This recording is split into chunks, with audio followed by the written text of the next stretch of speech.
In 1790, Santo-Domingo, a group of 213 colonists sparked a political firestorm by declaring they'd rather die than share rights with a bastard race, while simultaneously demanding their own rights from France.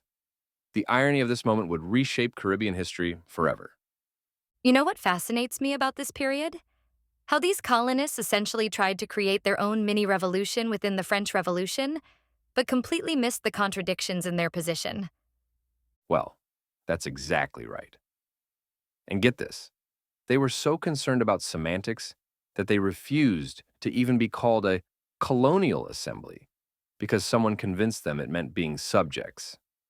Meanwhile, they're literally trying to maintain slavery and racial hierarchy. Hmm. Speaking of contradictions, what happened with their May 28th declaration? That seems like a crucial turning point. Oh man, that's when things got really interesting. They basically wrote their own constitution, claiming total legislative power over internal affairs while still technically pledging loyalty to France. And here's the kicker. They tried to win over soldiers to their cause by offering them land grants worth 2,800 francs each. So, they were essentially trying to buy a military? How did that work out for them? Well, surprisingly, they managed to win over the entire crew of the Leopard warship. But even then, the sailors took this fascinating middle ground.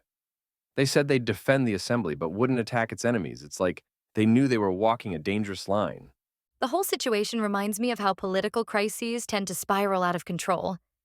You've got accusations flying around, including rumors that the colony was being sold to the English for 40 million francs. Right. And then into this chaos steps Vincent Ogé, who really changes the whole dynamic. Here's a wealthy free man of color who had been lobbying in France, gets frustrated with the legal approach, and returns to lead an armed uprising with 200 mounted followers.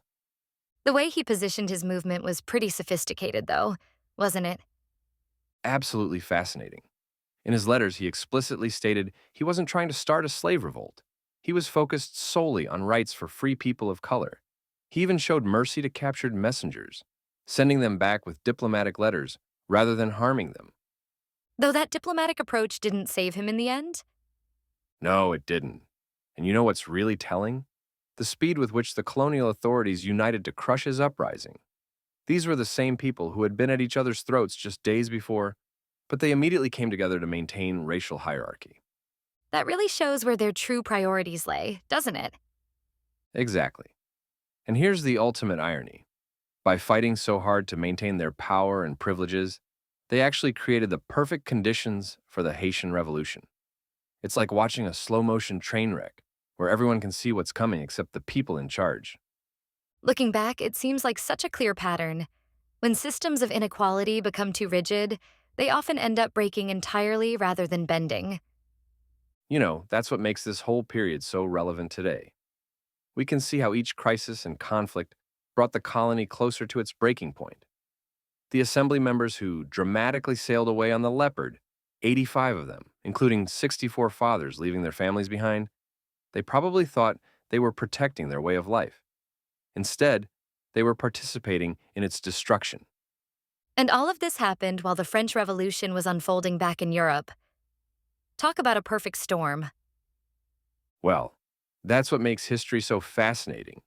You can see all these different forces building up, but the people living through it often can't see where it's all heading. It's a reminder that when we look at political conflicts today, we might be missing the bigger picture of where they're actually leading us. And on that note, we'll wrap up today's review of Lieutenant General Baron Pamphile de Lacroix's book, Memories to Serve as the History of the Revolution of Santo-Domingo, Chapter 2. Thanks for joining us, and don't forget to like and subscribe for more videos like this.